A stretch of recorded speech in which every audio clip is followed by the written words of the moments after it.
Boa tarde a todos.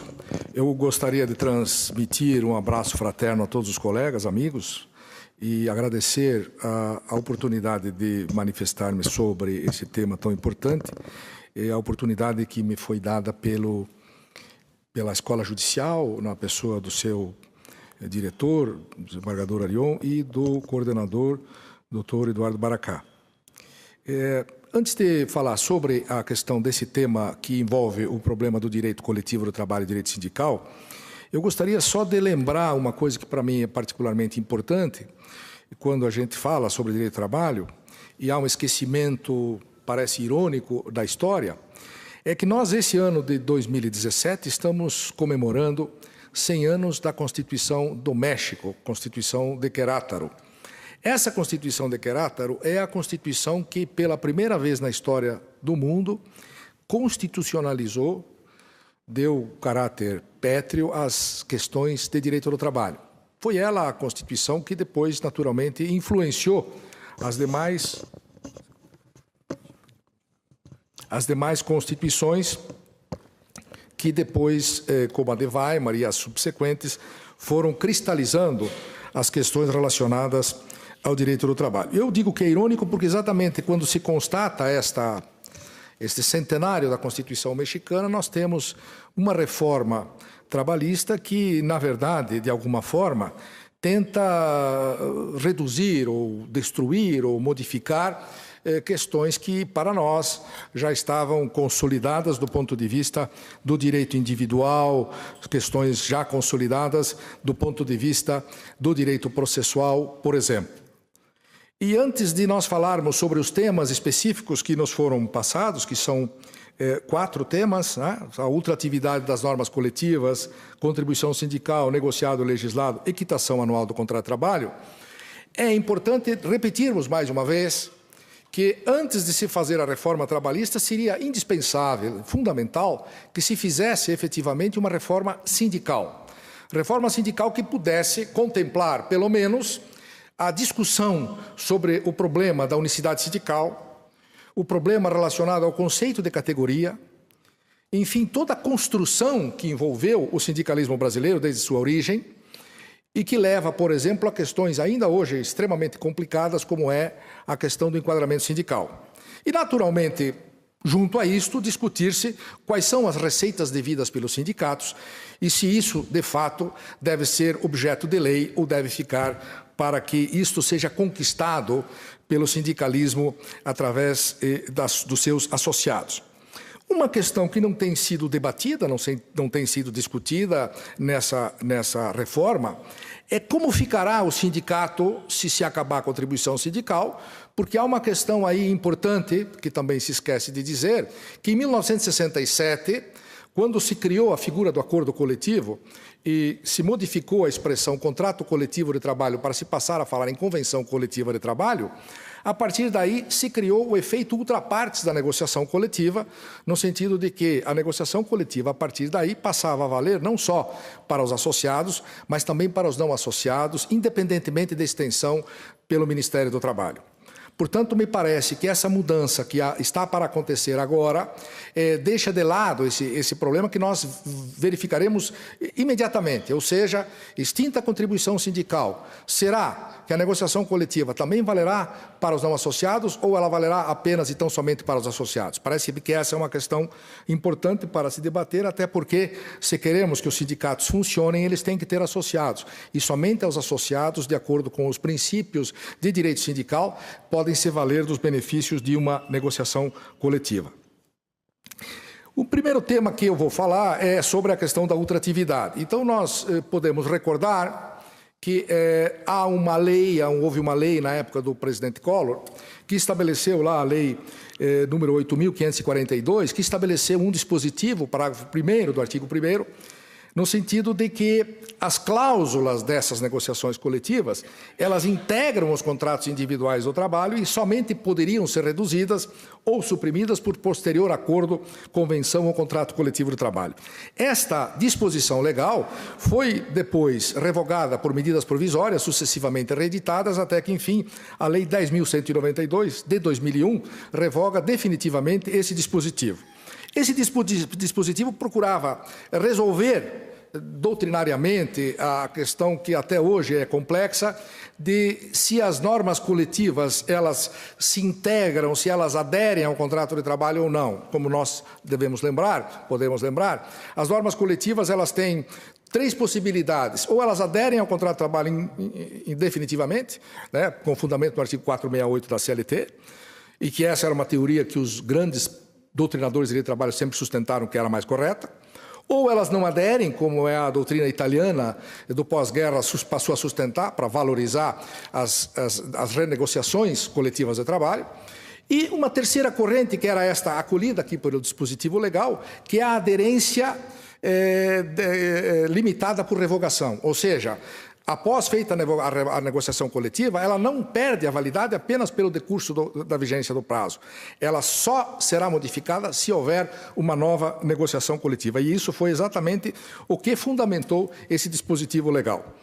O TST, a partir dessa decisão da lei, essa revogação legal, ressalvou no item 2 da sua súmula 277, isso em 2009, que neste período compreendido entre 92 e 95, em que vigorou a lei, né, nesse período, naturalmente, as condições de trabalho ficam só modificadas, as negociações coletivas só poderiam ser modificadas através de uma nova negociação coletiva, se extinto o acordo ou a convenção, não houvesse nova negociação coletiva. Portanto, o TST estabeleceu esse pressuposto e, posteriormente, o TST, como nós lembramos, estipulou a Convenção 77, alvo de uma discussão muito grande, no sentido de que, para o TST, com fundamento especialmente no parágrafo 2º do artigo 114 da Constituição, se estabeleceu que as cláusulas normativas, tanto de acordos quanto de convenções coletivas,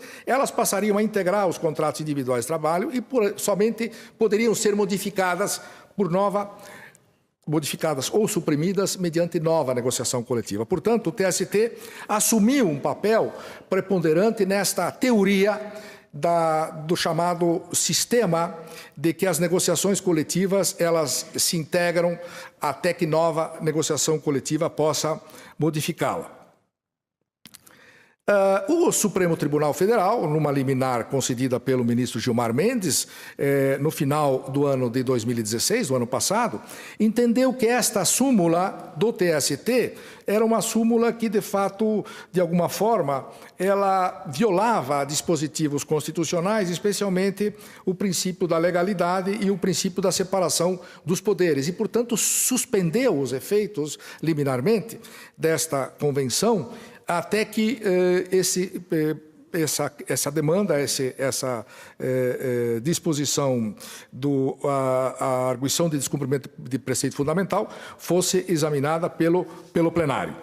E aí nós chegamos, então, nessa sequência, ao projeto encaminhado pelo presidente da República, pelo Ministério do Trabalho, sobre a questão da ultratividade. No artigo 611-A, especificamente no inciso 6º do projeto encaminhado pelo Ministério do Trabalho, pelo Presidente da República, se estabeleceu que o negociado prevalecia sobre o legislado quando dispusesse sobre a ultratividade da norma ou do instrumento coletivo de trabalho da categoria. Portanto, para o Executivo, esta matéria poderia ser objeto de negociação coletiva.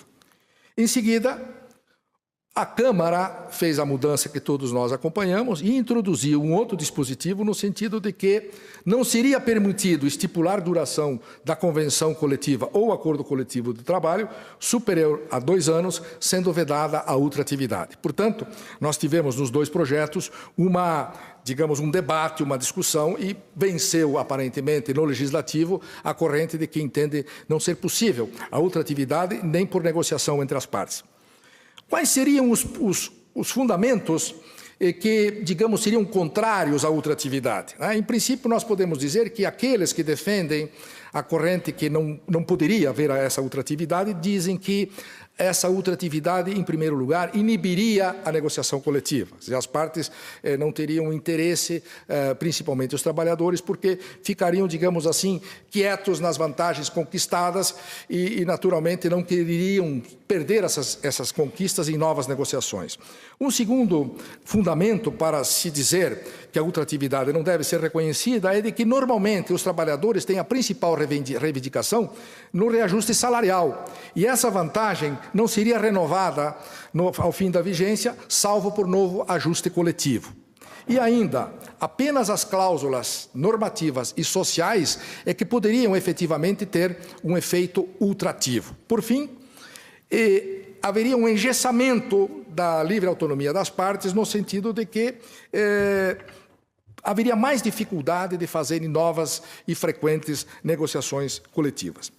Já a corrente que defende a ultratividade, que é uma corrente muito forte no TST, tanto assim que foi editada a súmula por maioria de votos lá no Tribunal Superior do Trabalho, e aí, dentre eles, o ministro Maurício Coutinho Delgado, a ministra Cátia Magalhães Arruda e o ministro Augusto César Leite de Carvalho, eles defendem a possibilidade desta ultratividade, especialmente com base no direito comparado, mencionando os países que admitem a ultratividade, como é o caso da Alemanha, da Holanda, da Itália, da França e da Espanha, e citam os casos de julgamentos em que, nesses países, é admitida expressamente a ultratividade. E mencionam também que, em Portugal, isto é um imperativo de lei.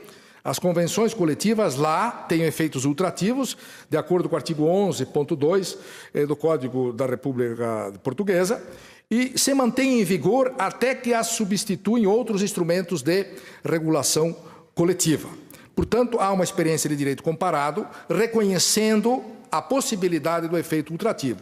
E os argumentos trazidos, além da influência do direito comparado, são que esta ultratividade, ela concilia, ela faz uma mescla dos princípios do direito do trabalho com o pressuposto legal importante do direito do trabalho, que é da continuidade normativa, em especial com a regra consagrada no parágrafo 2º, artigo 114 da Constituição Federal. Também dizem esses ministros que a ultratividade atende à lógica do artigo 7º do caput, quando trata da preservação dos direitos que visem a melhoria das condições sociais dos trabalhadores e também levando, nesse sentido, a um equilíbrio de forças que é, num Estado democrático de direito, essencial a possibilidade da negociação coletiva do trabalho através de um princípio que o ministro Maurício sempre diz, da equivalência entre os contratantes coletivos. Promove também, segundo essa corrente, uma harmonia entre os atores coletivos, impondo que essa negociação coletiva seja um modo necessário sempre de rever conquistas, sem o artifício de vê-las suprimidas pela mera passagem do tempo. Algum tempo atrás, logo que foi editada a súmula 277, o professor Baracá e eu fizemos um artigo sobre esse tema e nós fundamentamos, especialmente o professor Baracá, no sentido de que é sim a Constituição brasileira, no artigo 7º caput, inciso 26, ao reconhecer os direitos dos trabalhadores urbanos rurais e o das convenções coletivas, estabelecendo que são instrumentos para a melhoria da condição social dos trabalhadores. E, nesse sentido, parece que a Constituição quis dizer que os benefícios que os trabalhadores adquiriram através da negociação coletiva não poderiam somente ser excluídos pelo decurso do prazo, porque daria uma ideia de um egoísmo empresarial, de um egoísmo da atividade capitalista. E ainda, essa supressão deve necessariamente decorrer de uma negociação coletiva também, até porque o princípio da boa-fé, que é muito caro ao professor Baracá, possui uma importante função no sentido de informar os deveres que deverão ser observados ao longo das tratativas e que permitirão, conforme o caso, ampliação ou readequação dos benefícios. Portanto, no nosso entender, o TST teria agido corretamente ao fazer essa instituição, essa garantia do princípio da ultratividade. O tema, naturalmente, ele passa agora pela espera de como a reforma trabalhista se concluirá e, enfim, dependendo da solução dada pela lei, poderá naturalmente tornar sem efeito essa arguição de descumprimento de preceito fundamental trazida pelo em julgamento lá no Supremo Tribunal Federal. Um outro tema que faz parte desse conjunto de discussão é o problema do fim da contribuição sindical obrigatória. Todos nós, há muitos anos, discutimos e reconhecemos que a contribuição sindical, ela, na verdade, é uma espécie de fio que liga o sindicalismo ao sistema do Estado Novo, do sistema do período getulista. Todos nós temos entendido que seria necessário que essa contribuição sindical fosse extinta. E, nesse sentido, existiram e existem projetos que promovem uma proposta de que essa contribuição sindical seja extinta em doses homeopáticas, né? Em partes, durante um ano uma parte, durante o outro ano uma outra parte, para que permita aos dirigentes sindicais encontrarem outras formas de resolver esta questão de receita sindical. O que acontece em relação à convenção coletiva da contribuição sindical obrigatória é que ela é tanto devida para os sindicatos dos trabalhadores e para o sindicato dos empregadores, mas há um aspecto que é muito importante aqui, é que não se discutiu, por exemplo, no Brasil, de forma clara, lá dentro do Congresso Nacional, a incorporação da Convenção 87 da OIT, que é uma convenção que estabelece, dentro do princípio sindical, a impossibilidade de qualquer tipo de cobrança compulsória dos trabalhadores. E essa ideia é de que se fizesse essa discussão, levando, naturalmente, para um esclarecimento de que a ausência dessa compulsoriedade faria com que o sindicato pudesse se reconstruir através de novos tipos de contribuição, especialmente a contribuição negocial, que é uma contribuição que poderia, naturalmente, surgir da própria negociação coletiva, fazendo com que todos aqueles trabalhadores que tivessem benefícios desta negociação tivessem, naturalmente, que fazer uma contribuição em relação a esse benefício recebido. E também, naturalmente, a questão relacionada à chamada mensalidade dos sócios. Esta forma com que foi colocada a supressão de uma vez só da contribuição sindical nos faz pensar se esse tipo de proposta que veio da Câmara não tem uma espécie de um ovo de serpente, no sentido de que é uma espécie de coisa para negociar, ou seja, se os sindicatos tolerarem a reforma trabalhista, quem sabe esta questão da contribuição sindical não possa ser vetada quando o presidente da República for sancionar o projeto, né? Ou possa, eventualmente, até como sugerido pelo Senado, ou seja feita uma medida provisória, fazendo uma alteração em relação a isso.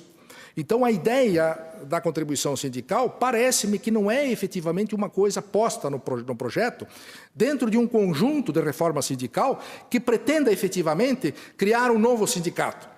E isto que complica o ponto central da reforma trabalhista, porque quando nós falamos da reforma trabalhista, qual é o ponto que salta à vista? Que o negociado prevaleça sobre o legislado. Quem vai fazer a negociação?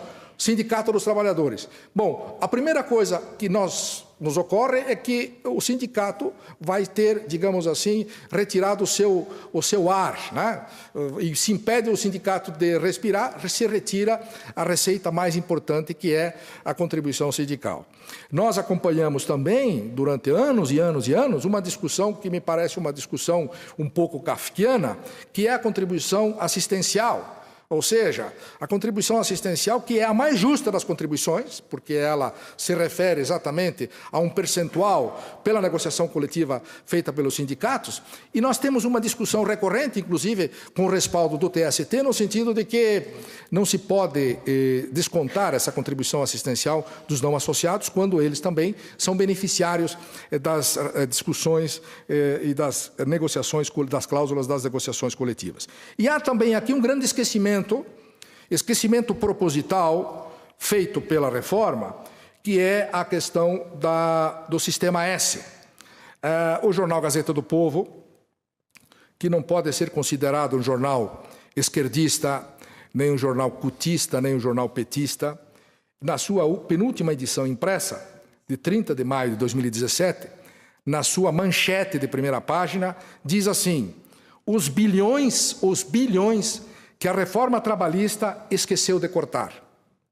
E aí explica que nessas mudanças empreendidas pela reforma, um segmento passou intocado, que é exatamente o Sistema S, que é um sistema de organizações voltadas à capacitação dos trabalhadores, oferta de serviços culturais, entre elas Senai, Sebrae, Senac e etc. E diz a Gazeta do Povo: no ano passado, a arrecadação dessas entidades, que vendem um percentual cobrado sobre a folha de pagamento das empresas, foi de quase 16 bilhões. E esse dinheiro, ele é, na verdade, gasto, ele é utilizado pelas entidades patronais. E há muita discussão, inclusive no Tribunal de Contas da União, sobre graves falhas na aplicação desse sistema S, dessa contribuição. 83% das entidades não têm auditoria interna, 78% não têm conselho fiscal e só 51% passam por auditorias independentes. Ou seja, são 16 bilhões recolhidas junto com a folha da contribuição previdenciária. Eu me lembro que quando nós passamos a ter uma competência plena em relação à determinação dessa cobrança das contribuições previdenciárias, que se discutiu na sessão especializada se nós, na Justiça do Trabalho, tínhamos competência para determinar o recolhimento também dessas questões do Sistema S, porque ela está embutida na guia de recolhimento da contribuição previdenciária, ou seja, é uma coisa absolutamente certa de recolhimento, porque ninguém vai deixar de recolher essa questão estando lá, digamos, agregada ao valor da contribuição previdenciária. Em relação à contribuição sindical, segundo dados do Ministério do Trabalho, foram arrecadados 2,75 bilhões de contribuições sindicais em 2016 e 1,97 bilhões destinados aos sindicatos dos trabalhadores e 774 milhões aos sindicatos patronais. No país, como nós sabemos, existem 11 mil sindicatos de trabalhadores e em torno de 5 mil sindicatos patronais, que isso, do ponto de vista do direito comparado, é um absurdo, porque não existe em nenhum lugar do mundo uma quantidade tão significativa de sindicatos de trabalhadores e de empregadores. Aliás, é uma coisa que também nós poderíamos, quem sabe, pensar em tocar e começar a discutir isso, da inutilidade de existir no sistema brasileiro o sindicato patronal. Por exemplo, em Portugal não há sindicato patronal, até porque sindicato patronal é um paradoxo. A palavra sindicato, ela só se refere aos trabalhadores. Então, quando eu digo assim sindicato patronal, eu estou usando uma expressão do português absolutamente incorreta. Então, precisaríamos pensar também nisso, né? Qual é a necessidade de termos um sindicato patronal? Para que existe o sindicato patronal? E essa é uma discussão que tem passado em branco durante toda a história nossa e penso que em algum momento essa discussão tem que começar a ser feita. E temos aqui algumas perguntas que são importantes se fazer. Duas delas penso que são vitais. Primeira, se o imposto, a contribuição sindical acabará também a unicidade sindical? Ou seja, o gesto legislativo de extinguir a contribuição sindical automaticamente põe em xeque o sistema da unicidade sindical? Possibilitaria esta mudança, esta extinção da contribuição sindical, desde logo que os sindicatos pudessem, para efeito de sobreviver, fazer as suas uniões? Por exemplo, Sindicato dos Trabalhadores da Construção Civil, unido com o Sindicato dos Trabalhadores Metalúrgicos. Nós teríamos um cheque, num primeiro momento, colocado em xeque o sistema do enquadramento sindical. Mas será que isto não poderia ser feito? Através de uma fundamentação toda, além do direito comparado, a fundamentação de convenções da OIT, de declarações internacionais da OIT, especialmente aquela de 1998, que reconhece a liberdade sindical como um direito fundamental. Portanto, já existe na academia inúmeros trabalhos, recentes inclusive, dizendo que a unicidade sindical ela pode ser destruída através de decisões judiciais que passem a reconhecer a união dos sindicatos, né?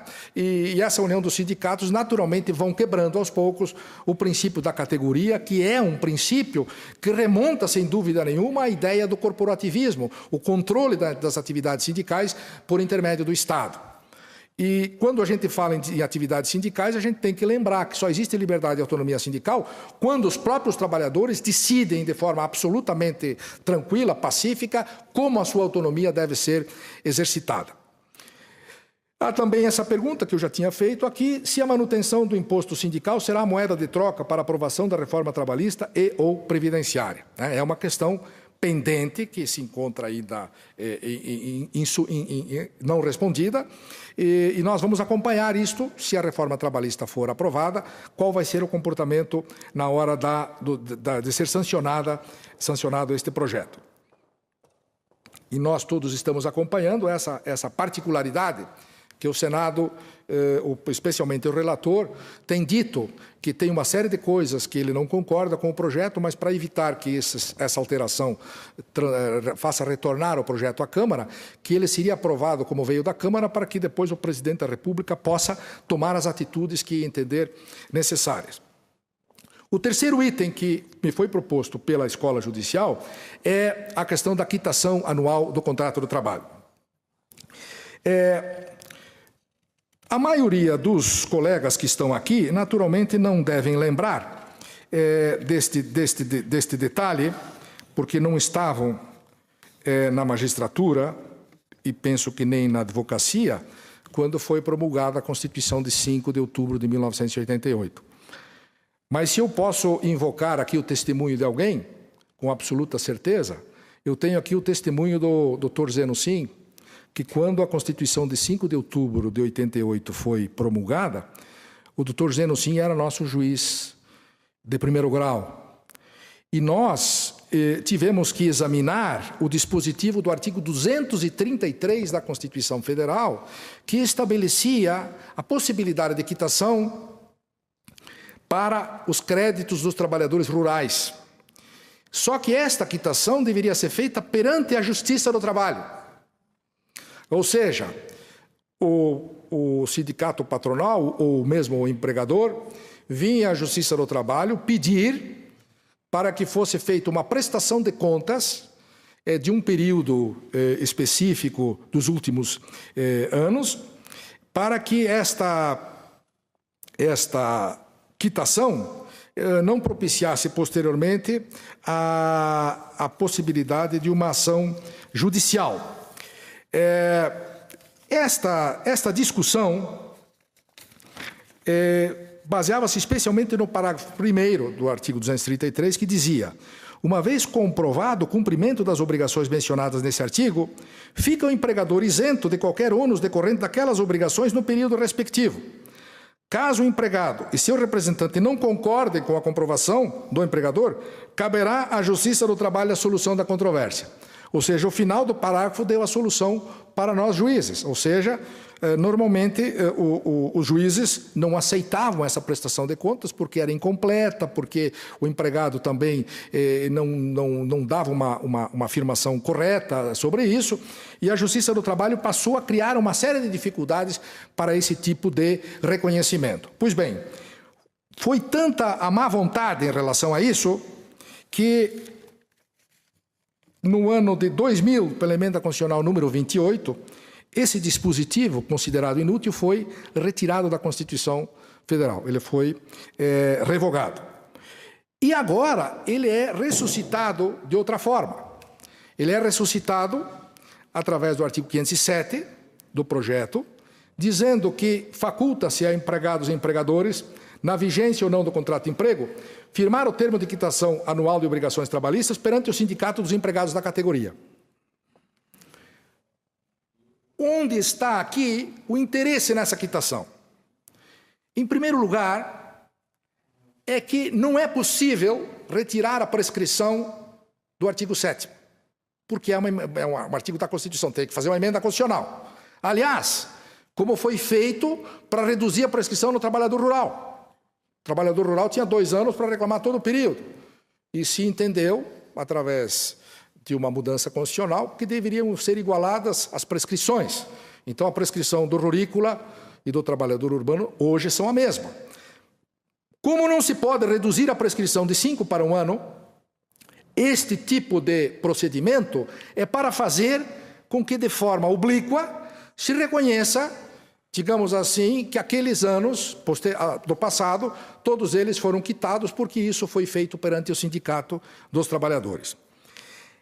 É, na verdade, uma armadilha feita para o Sindicato dos Empregados, que tem que compactuar com esse tipo de coisa, né, e se responsabilizar pela veracidade desta quitação. Né? Então, nós temos o primeiro problema, uma forma oblíqua de alterar a prescrição trazida na Constituição. Em segundo, você transmitir para o Sindicato dos Trabalhadores uma responsabilidade que não é dele, para que esta quitação possa efetivamente acontecer.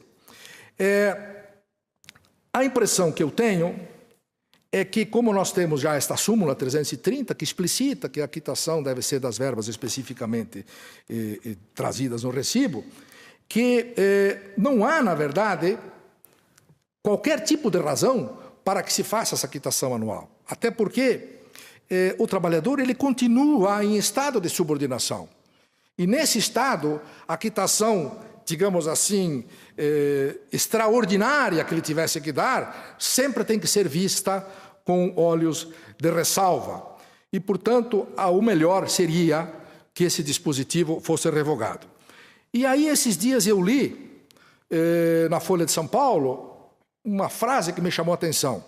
O ministro Almir Pazianotto, insuspeito em relação a isso, disse claramente que esse dispositivo será a letra morta, porque os juízes não o aceitarão e os sindicatos dos trabalhadores não deveriam concordar com isso. Portanto, mesmo o ministro Almir Pazianotto reconhece a inutilidade desse dispositivo, que a menos que os sindicatos dos trabalhadores passem a, digamos assim, a ser cooptados pelo patronato, parece-me que não tem juridicidade esta proposta, até porque nós temos um exemplo recente, trazido pela Constituição de 88, que não sobreviveu. E daí chegamos ao item final, que é a questão do negociado sobre o legislado. Qual é a questão que é central nesse fenômeno do negociado sobre o legislado? Nós acompanhamos isso já há muito tempo, a partir praticamente do governo Fernando Henrique Cardoso, a ideia de que flexibilizar a legislação trabalhista seria possibilitar sempre que os sindicatos pudessem, de alguma forma, reduzir vantagens trazidas pela lei. E aí eu vou mencionar aqui 2 autores que me parecem importantes que escreveram sobre esse tema. O primeiro deles é o ministro Augusto César Leite de Carvalho, que num artigo chamado Reforma Esvazia o Direito do Trabalho, ele diz, com todas as letras, que são 2 os aspectos aparentemente perversos da reforma trabalhista. Primeiro, a intenção de transferir a regulação do trabalho a todos os sindicatos, inclusive aos que, em lastimável maioria, têm sua representatividade posta à prova pelo baixíssimo nível de sindicalização ou pela absoluta inoperância. Esse seria o primeiro ponto. E o segundo ponto é que os direitos escolhidos para serem eliminados foram regulados em lei recente e remetem sempre a direitos fundamentais. Portanto, segundo este autor, este ministro, não se justificaria por nenhuma forma essa ideia de que o negociado passasse a se sobrepor ao legislado.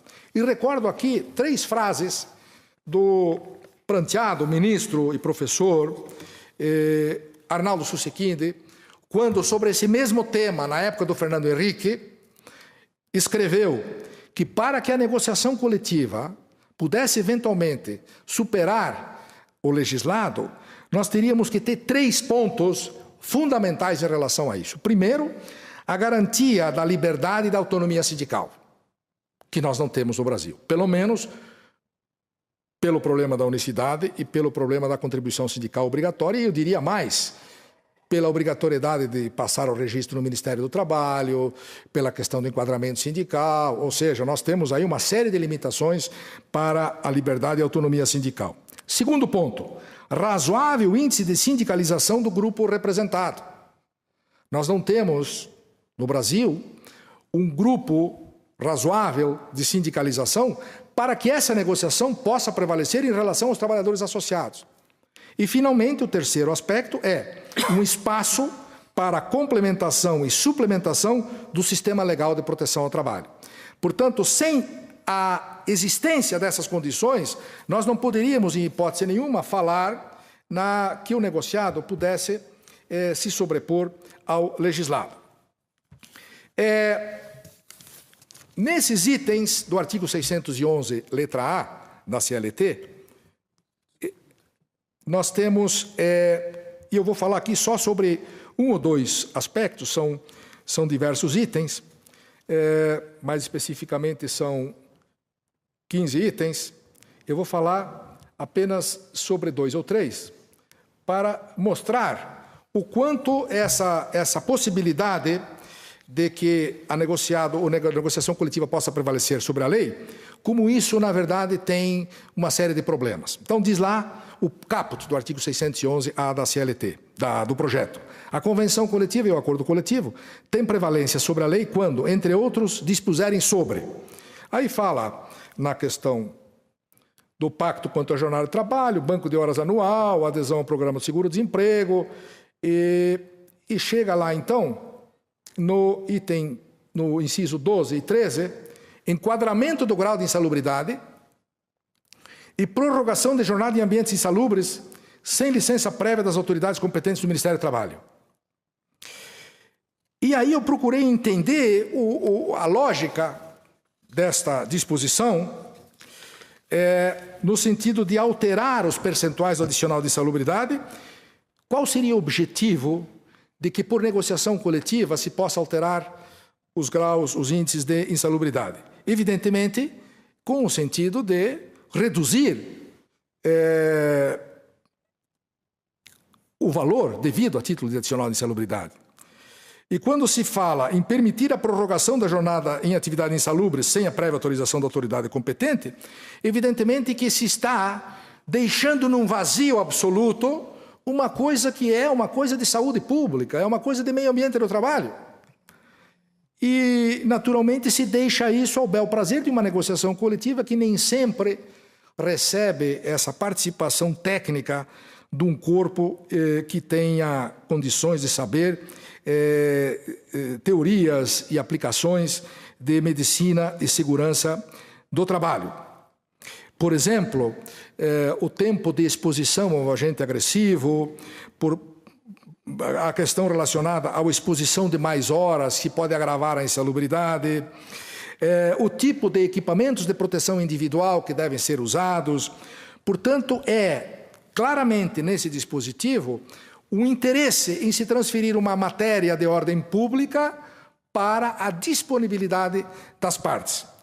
Então, o que me pareceu nesse sentido é que, entre todos estes dispositivos que estão aí, parece-me que esse é, de todos, o pior deles. E sempre está aqui a ideia, já falada no desenvolvimento do trabalho, que a negociação coletiva ela não pode servir para reformar-se impejos, ela não pode servir para empeorar as questões do trabalhador. E esse parece ser o sentido desses dispositivos aí. Né? Mesmo aquele dispositivo posterior que veda a negociação coletiva em algumas circunstâncias, não é, a meu juízo, suficiente para justificar a existência desse dispositivo. E o que é pior, esse tema não foi objeto de uma discussão nas academias, nas universidades, nos tribunais, ficou restrito a algumas audiências públicas feitas na Câmara dos Deputados, e sem que isso pudesse ser sido, ou tivesse sido, transformado em uma discussão em que houvesse propostas de mudança do projeto. Né? Então, temos 3 ou 4 problemas para concluir. O primeiro é que isso deveria ter sido antecedido de uma reforma sindical. Reforma sindical essa que agora está sendo proposta, evidentemente que chega um pouco tarde, a um projeto que eu recebi hoje da Academia Brasileira de Trabalho, propondo uma reforma sindical muito bem feita, né, mas que chega tarde porque o andar dessa carruagem da reforma trabalhista já está muito avançado. E na reforma trabalhista nós temos muitos problemas, né, até porque este quadro de proposta, ele vem de um caderno feito pela Confederação Nacional de Indústria, né, das 101 propostas para a modernização da legislação trabalhista. Modernização, no entender, do lado patronal, né? Essa matéria não foi objeto de um debate junto aos sindicatos de trabalhadores, a OAB, né? A OAB que tem sido, ao longo da história também, muito contrária a essa reforma. Na semana passada, nessa mesma data, estivemos na OAB, e, pelo que eu senti, os palestrantes que lá estavam, de uma forma geral, manifestaram-se contrariamente digamos assim, aos aspectos centrais dessa reforma trabalhista. Naturalmente que eu vou agora ser secundado pelo desembargador Arion, que vai com muito mais propriedade falar sobre esse assunto, mas eu não gostaria de deixar de fazer aqui uma homenagem a um grande amigo nosso e a um grande estudioso, que recentemente esteve na Espanha, e lá ele deu uma entrevista, e nessa entrevista ele lembrou de uma frase, que é uma frase, na verdade, que ele transformou para o direito, mas é uma frase que vem da música, vem lá do Paulinho Mosca, e a frase em espanhol diz assim: los derechos son como dioses. Si deixas de creer en ellos, desaparecen. El derecho es esperanza. Ou, se quisermos isso em português, direitos são como deuses. Se você parar de acreditar neles, eles desaparecem. Os direitos são a esperança. Muito obrigado pela frase, Ricardo Tadeu. E aqui encerro a minha apresentação. Espero que, de alguma forma, possa ter contribuído com este debate sobre esse tema tão complexo e de tantas dificuldades. Muito obrigado pela atenção.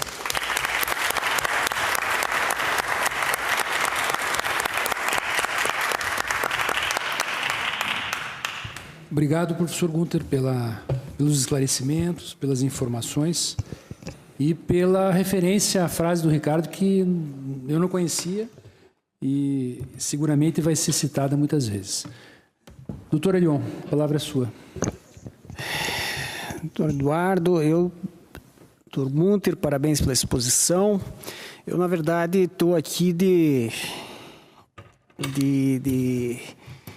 vamos dizer assim, de quebra-galho, né? Porque, na verdade, o contraponto deveria ser feito pelo desembargador Sérgio Murilo, que, com certeza, teria muito mais conteúdo aí para fazer essa abordagem e apresentar, efetivamente, um certo contraponto. Até porque, provavelmente, todos aqui já sabem a minha leitura sobre esse projeto. Embora esse tema, negociação coletiva, me seja muito cara. Mas eu vou fazer alguns pontos bastante sucintos em relação ao tema efetivo e vou fazer, na verdade, ao invés de um contraponto à exposição, uma provocação. Uma provocação que eu fiz para mim e gostaria de compartilhá-la com vocês. Em primeiro lugar, eu até vou fazer 3 citações aqui durante a minha exposição, e a primeira delas, e quem já participou do último evento no Fórum Trabalhista lá, já ouviu, mas me parece que não deixa de ser interessante repeti-la, né? É uma frase do Bismarck que diz: os cidadãos não poderiam dormir tranquilos se soubessem como são feitas as salsichas e as leis, né? E eu acho que esse projeto evidencia esse conteúdo. A outra questão, rapidamente, que eu vou passar sobre efetivamente o tema, é a questão do legislado sobre o negociado sobre o legislado. essa estrutura da negociação coletiva com essa amplitude, ela tem suas bases ali no pós-Segunda Guerra Mundial, onde houve a fase do direito do trabalho, onde o direito do trabalho nos países de capitalismo central foram construídos efetivamente pela negociação coletiva, né? Os países europeus têm essa natureza, têm essas características, né? E aqui até fazendo uma observação em relação ao que foi dito pela manhã, né? Nos Estados Unidos, os sindicatos são extremamente fortes. Extremamente fortes, né? Na Inglaterra não havia até Thatcher direito do trabalho legislado, a negociação coletiva prevalecia, só que e não havia nenhum dispositivo legal que dissesse que o empregador deveria cumprir o negociado pelo sindicato. Inclusive há decisões judiciais dizendo que não precisa. Só que todo mundo cumpria. Cumpria por quê? Porque o sindicato impunha o cumprimento. Até nos Estados Unidos tem leis que protegem a empresa contra o sindicato, contra o poder sindical. Então, a realidade é diferente, né? E para uma negociação coletiva tem que ter a representação, a representatividade, que aqui se confundem em face da unicidade sindical, a legitimidade, a legitimação, a greve como um movimento de defesa e outros mecanismos como o direito de informação. A realidade brasileira não tem nenhuma característica que permita uma negociação extremamente ampla, né? Unicidade sindical, essa sim é a origem do Estado Novo. Ele foi construído no Estado Novo. E é a única coisa que se mantém a rigor, né, desde lá.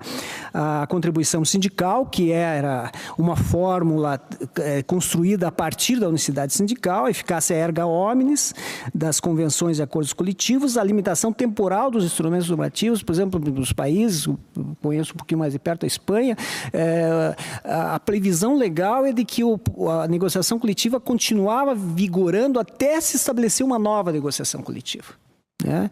Porque, evidentemente, que com o fim da negociação coletiva, começa-se sempre a negociação do zero. O poder normativo, que foi mitigado em face dessa situação, e especialmente a questão da ausência de qualquer óbice à dispensa arbitrária, né, em que pese o nosso artigo 7º, inciso 1. O projeto tem uma característica muito interessante. Ele enfraquece o sindicato, pois retira a contribuição sindical, criticável, mas tirar ela assim, nessas condições, inclusive no momento de fragilização sindical, evidentemente praticamente ruir a estrutura sindical no modelo que existe aí, que se mantém, inclusive sobrevive até por força dos próprios sindicatos.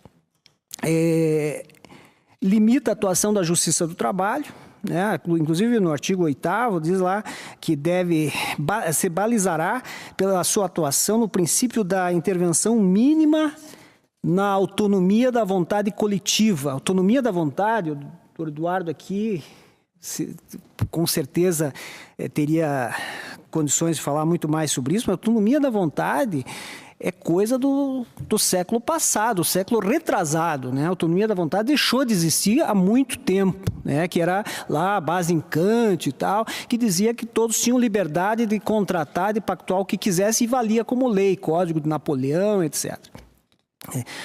O direito construído a partir do próprio nascimento do direito do trabalho e que se espraiou em outros ramos, direito civil, né, na sua concepção moderna, direito do consumidor, direito constitucional, o que se fala em autonomia privada ou autonomia coletiva, que é o espaço que o ser privado tem dentro da legislação, nos limites dela. E a autonomia da vontade é fazer o que quiser, que vale. É mais ou menos na nossa legislação aqui, o princípio da intervenção mínima na autonomia da vontade coletiva. Eu até fui no Google lá pesquisar se existe esse princípio, né, que eu nunca vi falar. Só aparece, a única coisa que aparece é esse projeto de lei na chamada do Google. Bem, limita a atuação do sindicato, tira a contribuição e amplia o poder da negociação. Então, ou seja, é tudo contrário ao que se esperaria de uma negociação coletiva que efetivamente tivesse poder de construir e vai, evidentemente, afetar, na verdade, os sindicatos e as categorias menos representadas por entidades sindicais. Mas o que eu queria aproveitar é para fazer uma reflexão aqui, nisso faço a provocação e concluo a minha participação nessa fase, é o seguinte,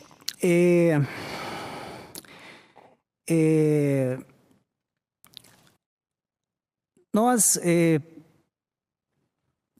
vivemos, é interessante observar, né, num momento muito peculiar da sociedade. Nós temos percebido em relação especialmente a essa questão nossa, mas não só em relação a ela, e não só no Brasil, no mundo, né? Uma característica muito interessante, uma característica de um discurso único, né? E especialmente em relação ao tema aqui, reforma trabalhista e tal, um discurso único nos meios de comunicação e uma abordagem bastante enfática em relação a ela, um discurso contra a justiça do trabalho, né? E no nosso ambiente, entre os juízes, a gente sente uma característica muito interessante, ou seja, uma certa revolta contra o número de demandas, uma certa indignação contra os excessos de pedidos, contra a falta de limitação. E vemos os advogados, nós temos alguns aqui ainda que nos brindam com a presença, mas o que eu sinto, pelo menos pelos poucos contatos que tenho e com os contatos, mas também uma indignação com os juízes, uma indignação com a arbitrariedade do juiz, com a sua intolerância, etc. Então, nós vivemos um clima de conflito e de irresignações e de contraposições.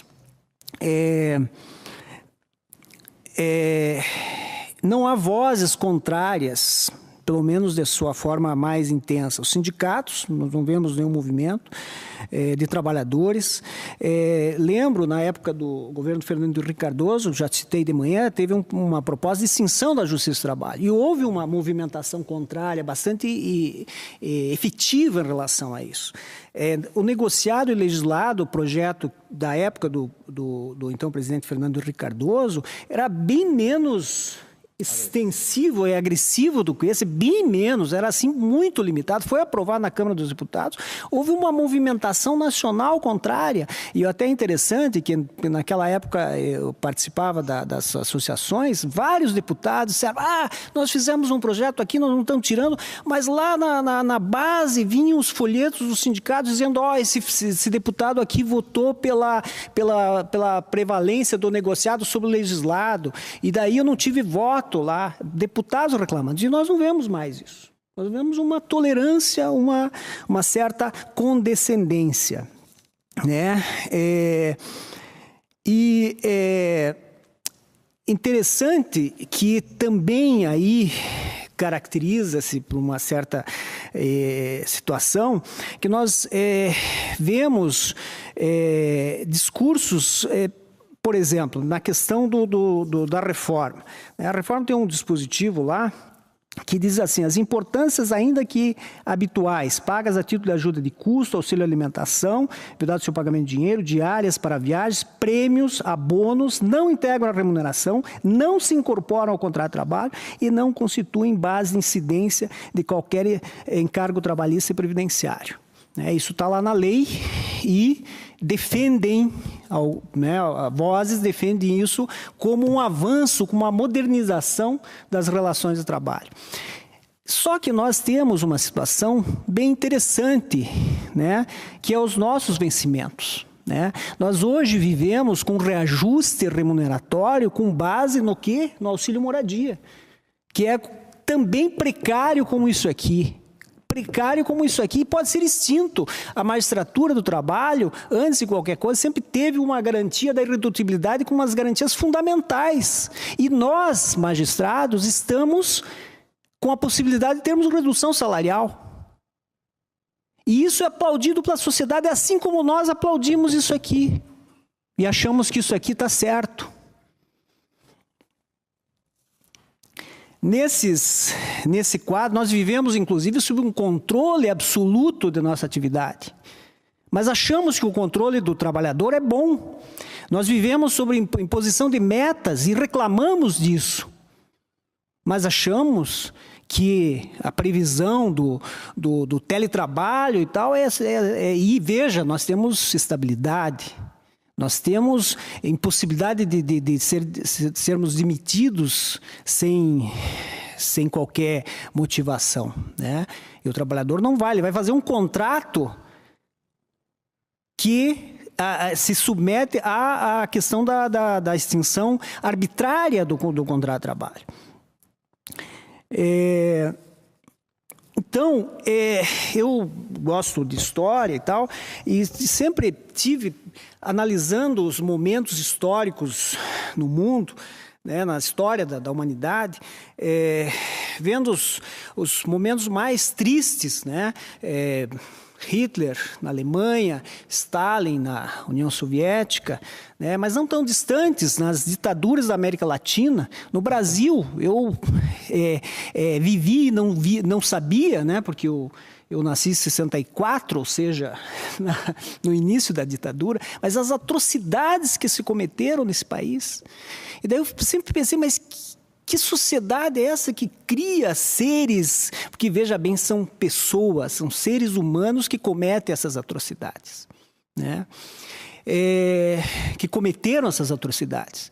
Mas e esses seres humanos que nós vemos aí nos ambientes criminosos, nós vemos também a existência na nossa sociedade. Mas admitir que esses seres tivessem poder e tivessem a arma na mão e fossem legitimados por um sistema. E pior, que sociedade era essa que permitiu isso? Né? Eu sempre ficava imaginando isso, mas vendo os tempos modernos, né, no Brasil, porque reforma trabalhista, isso aqui não é nosso, é mundial, nós participamos desse mundo onde que isso, daí não, fizeram reforma na Europa, claro que fizeram, porque é o mesmo ambiente que nós vivemos. E nós vivemos um ambiente de egoísmo, de individualismo, de intolerância e especialmente de omissão. De omissão, e esse é o ponto que eu gostaria, com base nisso, e lá vou buscar, no momento talvez mais atroz da nossa humanidade, para resgatando isso, talvez fazendo um contraponto da forma mais agressiva, justamente para provocar uma reflexão. Tem um poema de Bertolt Brecht, que eu teve reproduzido outro dia num artigo, que diz assim: primeiro levaram os negros, mas não me importei com isso, eu não era negro. Em seguida levaram alguns operários, mas não importei com isso, eu também não era operário. Depois prenderam os miseráveis, mas não me importei com isso, porque eu não sou miserável. Depois agarraram uns desempregados, mas como eu tenho meu emprego, também não me importei. Agora estão me levando, mas já é tarde. Como eu não me importei com ninguém, ninguém se importa comigo. E ainda, para concluir efetivamente, eu até revi esse documentário, um documentário de 1955, chamado Noite e Neblina. Aconselho a verem isso. Talvez as atrocidades do período de Hitler, dos centros de concentrações, sejam mais brutais para nós, porque a maldade não era só de fazer, mas sim de filmar, né? Os alemães tinham isso, eles faziam e filmavam, então tem registros documentados. E esse documentário foi em 1955 para o Alain Rosnar. Ele foi chamado para fazer um documentário comemorativo da extinção do término dos campos de concentração da Segunda Guerra Mundial. E ele fez esse documentário foi tão impactante para a sociedade francesa que ele se transformou num instrumento de reflexão que eram passados nas escolas para as crianças e tal, e virou um momento de reflexão. E me parece, guardadas evidentemente as proporções e considerando justamente que se trata aqui do ponto mais absurdo da sociedade que a sociedade passou, me parece que ele também é um instrumento de reflexão. E, na verdade, esse documentário tem um texto de um francês chamado Jean Cayrol. Ele é um sobrevivente dos campos de concentração e escreveu a narrativa integral desse documentário. E ele termina assim: quando os aliados abrem as portas, eu não sou responsável, diz o capo. Eu não sou responsável, diz o oficial. Eu não sou responsável. Então, quem é responsável? No momento em que vos falo, a água fria dos pântanos e das ruínas enche o vão dos matadouros. Uma água fria e opaca como nossa falta de memória. A guerra está sonolenta com um olho sempre aberto. A erva fiel cresceu novamente sobre as praças das chamadas, em torno aos blocos, um povo abandonado, cheio ainda de ameaças. O crematório não é mais usado. As astúcias nazis já passaram de moda. 9 milhões de mortos espreitam essa paisagem. Quem de nós vigia nesse estranho observatório para advertir-nos sobre a chegada de novos verdugos? Eles têm realmente outro rosto que não o nosso? Em algum lugar entre nós há capos, afortunados, chefes recuperados, delatores desconhecidos. A todos aqueles que não acreditam, ou somente de vez em quando. Estamos nós, que olhamos sinceramente essas ruínas, como se o velho monstro concentracionário estivesse morto sob os escombros. Nós que fingimos recuperar a esperança diante da imagem que se afasta, como se nós sanássemos da peste concentracionária. Nós que fingimos acreditar que tudo isso pertence a um só tempo e a uma só nação, e que não pensamos em olhar à nossa volta e que não ouvimos o grito que não cala. Muito obrigado.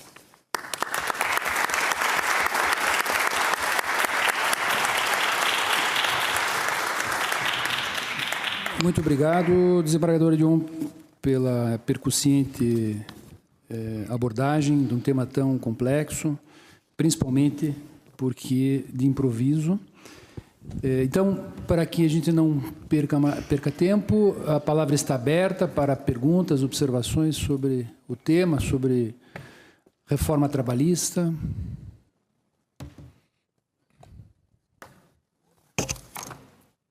Acho que esgotaram, doutor Gunther, doutor Arion, esgotaram o tema. Acho que o Ricardo levantou a mão ali, isso. Então, queria só perguntar, bem simples, opinião, assim, em que medida o princípio da norma mais favorável vai valer? Quer dizer, um projeto de lei que diz que verbas notoriamente habituais não são salário, não são remuneração, ao meu ver, é claramente contrário ao princípio da norma mais favorável, que está lá no caput do artigo 7º. O que vocês acham? Como é que nós vamos brigar por esse princípio? Tem chance?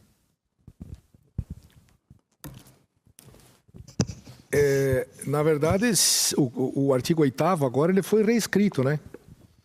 O que diz o artigo 8º, doutor Arion? Deixa eu ver aqui. O artigo 8º ele foi reescrito no sentido de dizer artigo que... 8º. O direito comum será fonte subsidiária do direito do trabalho. Parágrafo 1º. Parágrafo 2º. Súmulas e outros enunciados de jurisprudência ditados pelo Tribunal Superior do Trabalho e pelos tribunais não poderão restringir direitos legalmente previstos nem criar obrigações que não estejam previstas em lei. Terceiro, no exame de convenção coletiva ou acordo coletivo de trabalho, a Justiça do Trabalho analisará exclusivamente a conformidade dos elementos essenciais do negócio jurídico, respeitado o disposto no artigo 104 da Lei 10.406, e balizará sua atuação pelo princípio da intervenção mínima na autonomia da vontade coletiva. Nós podíamos lembrar aqui de um filme, já que o doutor Arion falou tanto na questão da arte, que nós sempre lembramos, né? O Germinal, do Émile Zola, na Revolução Industrial, que prevalecia a autonomia privada para discutir o contrato, pacta sunt servanda, o que foi pactuado, vale. E aqui com a participação do sindicato, ou seja,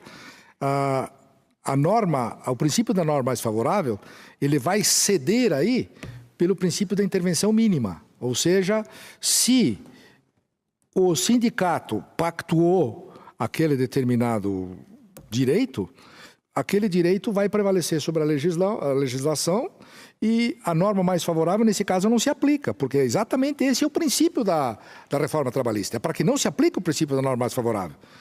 Quer dizer,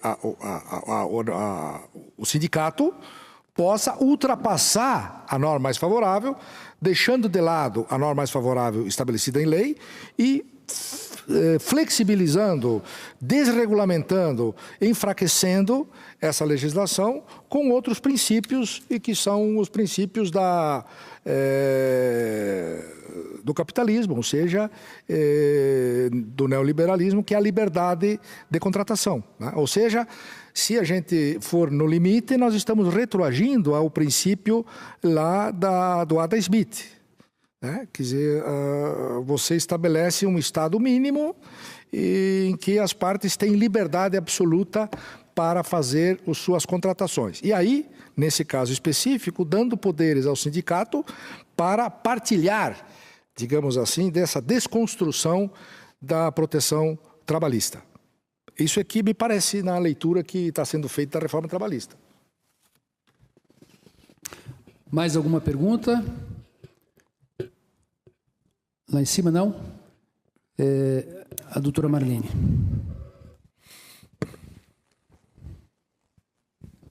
Só antes de encerrar, então, eu gostaria de trazer a consideração um aspecto que até eu havia apontado para mencionar de manhã, mas que guarda relação aqui com esse tema da negociação coletiva, que é um dispositivo que está mais ou menos nessa altura, né, do substitutivo. Eu não me recordo exatamente agora qual é o artigo, mas ele menciona mais ou menos assim, que questões relativas à jornada de trabalho, intervalos, descansos, não são aspectos relacionados com saúde, higiene e segurança do trabalho. Todos nós sabemos que, historicamente, se construiu o direito do trabalho, iniciando pela proteção de redução de jornada, no aspecto da redução da jornada, com alguma garantia mínima de descanso, e que isso se construiu justamente embasado em estudos de natureza científica, biológica, da necessidade de se proteger o organismo humano dessas agressões do trabalho, entre elas o excesso de trabalho e a ausência do descanso.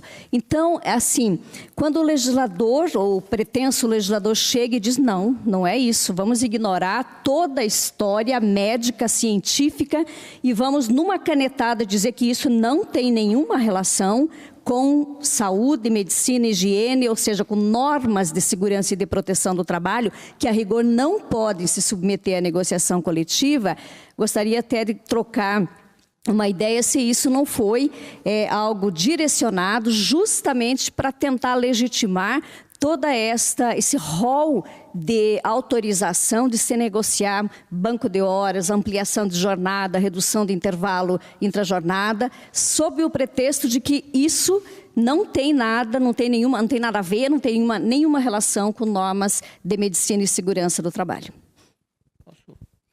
É interessante isso, porque, na verdade, o projeto ele faz ele tem dois mecanismos, né, que são os artigos 611-A e o 611-B. No 611-A, ele diz assim, porque lá quando eu li o artigo 8º, ele diz que a negociação coletiva, o juiz não pode ir além dos preceitos lá do Código Civil, que até a desembargadora Marlene falou de manhã, que é a legitimidade, o objeto, né, e tem mais um lá, e a forma, né, a forma prescrita. Então, exatamente, o formal. E daí, para não ser tão, porque ele diz objeto lícito, né, daí o objeto lícito, daí ele diz o que é objeto lícito.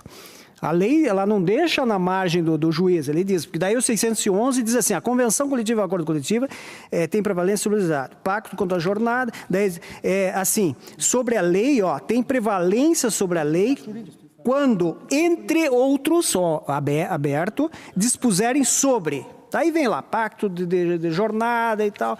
Tem 20, quantos aqui? 15 itens relacionados, né?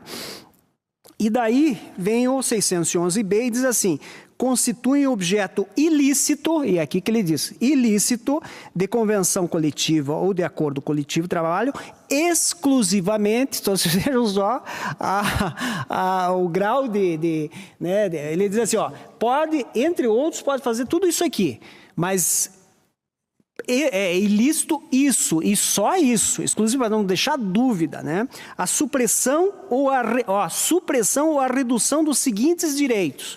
E daí ele relaciona lá, norma de identificação profissional, seguro-desemprego, em caso de desemprego involuntário, valor do depósito mensal de indenização, e vai.